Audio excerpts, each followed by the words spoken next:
With circle. यह UP board के exam में कक्षा 10 के 4 से 6 नंबर का प्रश्न पूछता है। तो सबसे पहले चलिए हम लोग देखते हैं वृत्त किसे कहते हैं।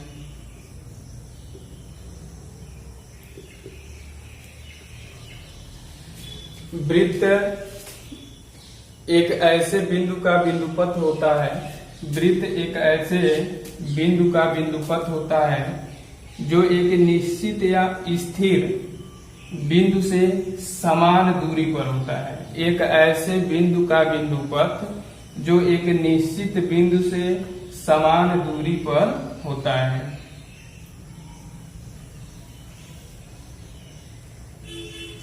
देखिए ये जो होता है निश्चित बिंदु, ठीक है। अब इस निश्चित बिंदु से समान दूरी पर किसी एक बिंदु का जो बिंदुपथ होता है समान दूरी पर या निश्चित बिंदु से, ठीक है, इस बिंदु का जो बिंदुपथ है इसी को हम क्या कहते हैं, वृत्त कहते हैं। अब देखिए यहाँ पर जो स्थिर बिंदु है इसे हम लोग वृत्त का केंद्र कहते हैं, सेंटर।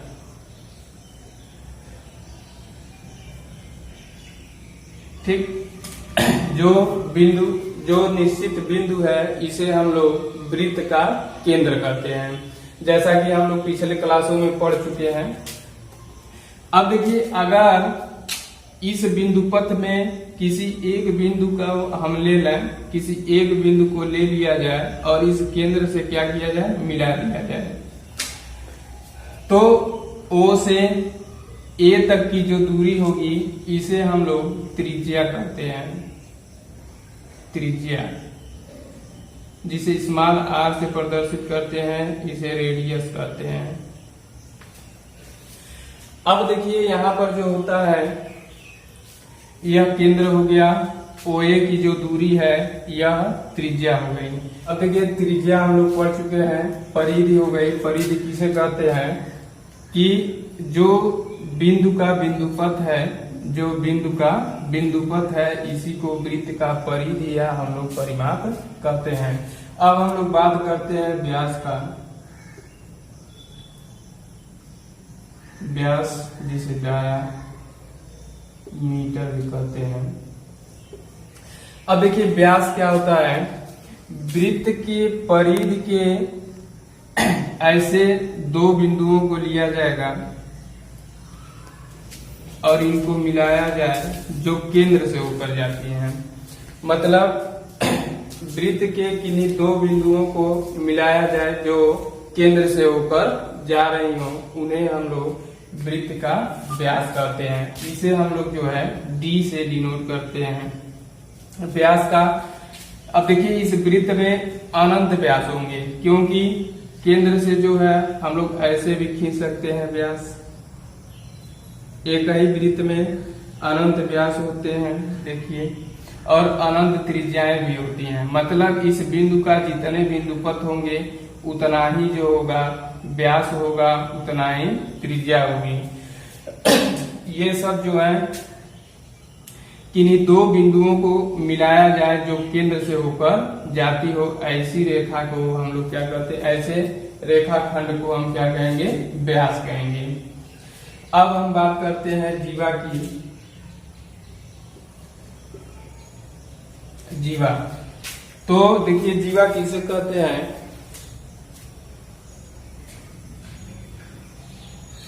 वृत्त के परिधि के किन्हीं दो बिंदुओं को, वृत्त के परिधि के किन्हीं दो बिंदुओं को क्या किया जाए, मिला दिया जाए, तो जो प्राप्त रेखाखंड होगी इसी को हम लोग वृत्त की जीवा कहेंगे। ठीक है। अब देखिए यहाँ पर बात हो रही है वृत्त के किन्हीं दो बिंदुओं को मिलाने वाले रेखाखंड को हम लोग जीवा कहते हैं। तो इस प्रकार आप देखिए कि इसमें जो है वृत्त के परिधि में अनंत बिंदु है। जैसे मान लीजिए आप यहाँ से ऐसे मिला सकते हैं, यह भी वृत्त की जीवा कहलाएगी। यहाँ से यहाँ ऐसे भी मिला सकते हैं, ऐसे मिला सकते हैं। तो इस प्रकार जो जीवा होगी वह भी क्या होगा, अनंत होगा। ठीक है। अब देखिए व्यास जो होता है, व्यास D बराबर होता है 2r। व्यास बराबर होता है 2r। देखिए कैसे, ये वृत्त का केंद्र हो गया, एक यह त्रिज्या हो गई। अब देखिए यहां से यहां तक r हो गया। अगर हम O से यहां पर एक बिंदु ले लें B, इसको भी मिला दें, तो अब देखिए जो त्रिज्या होता है सेंटर से समान दूरी पर के दूरी को हम लोग त्रिज्या कहते हैं। तो यहां से यहां तक त्रिज्या हो गया, फिर यहां से यहां तक भी त्रिज्या हो गई, मतलब r। और ये देखिए यह केंद्र से होकर जा रहा है जीवा, इसलिए इसे हम लोग व्यास कहते हैं। तो व्यास बराबर हो जाता है 2r।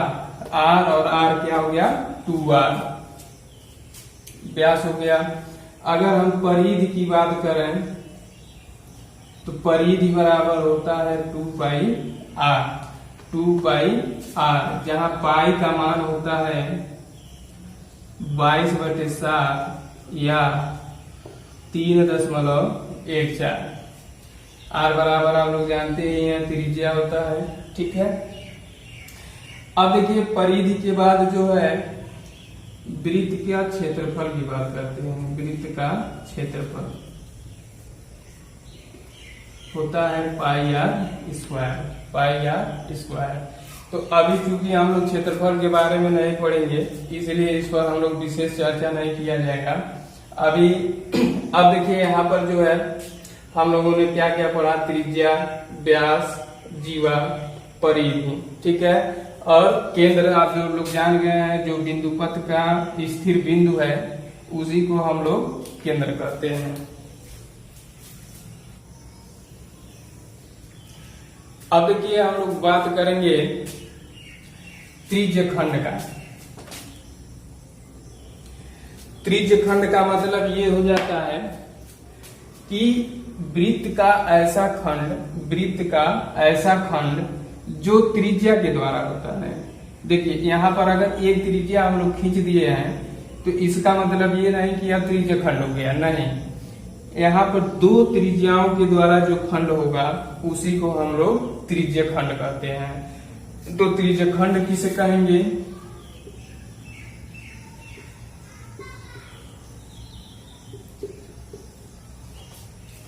त्रिज्यखंड वृत्त में ऐसा खंड जो त्रिज्याओं के द्वारा होता हो उसे हम लोग त्रिज्यखंड कहेंगे। अब हम बात करते हैं त्रिज्यखंड में। अब आप देख रहे होंगे कि यहाँ पर त्रिज्या के द्वारा दो भाग हो गया, एक ये वाला भाग हो गया और एक शेष यह जो बचा हुआ है यह भाग हो गया। तो आपको दिखने में जो है यह छोटा होगा, देख रहे होंगे। तो इसलिए इसे हम लोग लघु त्रिज्यखंड कहते हैं। और ये जो खंड है बड़ा है, इसलिए इसे हम लोग दीर्घ त्रिज्यखंड कहते हैं, ठीक है। अब बात यहाँ पर ध्यान दीजिएगा कि लघु खंड क्या होता है, दीर्घ खंड क्या होता है और त्रिज्यखंड क्या होता है। तो अब देखिए त्रिज्यखंड, सबसे पहली बात यह आती है, जो ऐसा खंड जो त्रिज्याओं के द्वारा होता है उसे हम लोग त्रिज्यखंड कहते हैं। मतलब त्रिज्या के द्वारा जो खंड होता है उसे हम लोग त्रिज्यखंड कहते हैं। अब इन त्रिज्याओं के द्वारा दो खंड हो रहा है, जो छोटा है उसे हम लोग लघु त्रिज्यखंड कहेंगे, जो बड़ा खंड दिखाई दे रहा है उसे दीर्घ त्रिज्यखंड कहते हैं। बात आती है वृत्तखंड।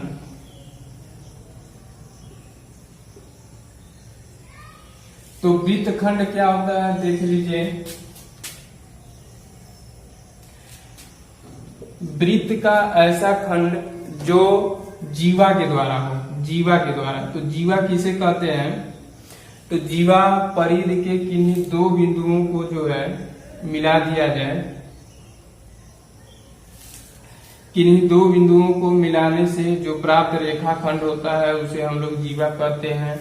अब इस जीवा के द्वारा देखिए जो है वृत्त दो भागों में बट गया, एक ऊपर का और एक नीचे का। तो जो नीचे है आप देख रहे हैं कि यह छोटा दिखाई दे रहा है, इसलिए इसे हम लोग लघु वृत्तखंड कहेंगे। और ये जो है बड़ा है, इसलिए इसे दीर्घ वृत्तखंड कहते हैं। बात समझ में आ गया। अब देखिए बात करते हैं हम लोग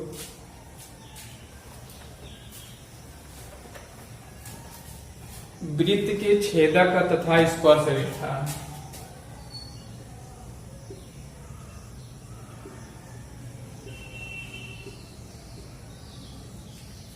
ठीक है,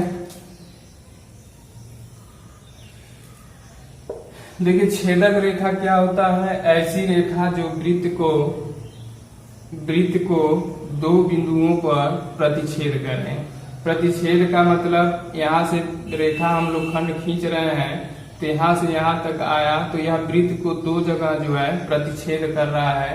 तो ऐसे रेखाएं जो वृत्त को प्रतिच्छेद करती हो उसे हम लोग छेदक रेखा कहते हैं।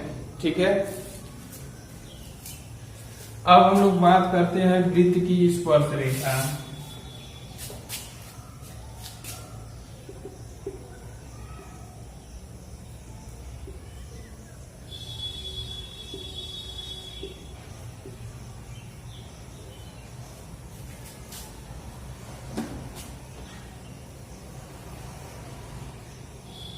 अब देखिए स्पर्श रेखा क्या होती है कि वृत्त के परिधि पर किसी एक बिंदु से अगर कोई रेखा जा रही हो, उसे हम लोग उस वृत्त की स्पर्श रेखा कहते हैं। या कह सकते हैं कि ऐसी रेखा जो वृत्त के परिधि के किसी एक बिंदु को इस प्रतिच्छेद कर रही हो, चाहे स्पर्श कर रही हो, तो ऐसी रेखा को हम लोग वृत्त की स्पर्श रेखा कहते हैं। अब देखिए हम लोग बात कर लेते हैं कि हम लोग क्या क्या पढ़े हैं। तो सबसे पहले वृत्त की जो परिधि है, जो वृत्त है, एक निश्चित बिंदु से समान दूरी पर अनंत बिंदुओं के समुच्चय को हम लोग वृत्त कहते हैं। या किसी बिंदु का ऐसा बिंदुपथ जो एक निश्चित बिंदु से समान दूरी पर हो, उसे हम लोग वृत्त कहते हैं। अब देखिए हम लोग बात करते हैं यहाँ पर वृत्त के केंद्र की। तो केंद्र क्या होता है? जो नियत बिंदु है, मतलब जो स्थिर बिंदु है, इसी को हम लोग केंद्र कहते हैं। त्रिज्या इसे O से डिनोट करते हैं, प्रदर्शित करते हैं। अब देखिए यहाँ पर परिधि के किसी एक बिंदु से O को मिलाने वाली रेखा खंड को हम लोग त्रिज्या कहते हैं। ठीक है, व्यास क्या होता है? वृत्त की ऐसी रेखाखंड जो केंद्र से होकर जाता हो, उसे हम लोग व्यास कहते हैं। जीवा की बात करें तो वृत्त के परिधि के किन्हीं दो बिंदुओं को मिलाने वाले रेखाखंड को हम लोग जीवा कहते हैं। वृत्त की यह जो बिंदु का बिंदुपथ है, इसे हम लोग परिधि कहते हैं, जिसका मान 2πr होता है। पाई का मान 22/7 या 3.14 होता है। उसके बाद व्यास हो गया, जीवा हो गया, त्रिज्या हो गया, केंद्र हो गया। बात की है हम लोग त्रिज्य खंड का। तो ऐसा खंड देखिए यहाँ पर जैसे ये है, ऐसा खंड जो त्रिज्या के द्वारा होता हो उसे हम लोग त्रिज्य खंड कहते हैं। तो जो छोटा रहता है उसे लघु त्रिज्य खंड कहते हैं, जो बड़ा रहता है उसे दीर्घ त्रिज्य खंड कहते हैं। वृत्त खंड क्या होता है? वृत्त का ऐसा खंड जो जीवा के द्वारा होता हो। यहाँ पर देखिए ये छोटा है तो इसे लघु वृत्त खंड बोलेंगे, ये बड़ा है तो इसे दीर्घ वृत्त खंड कहते हैं।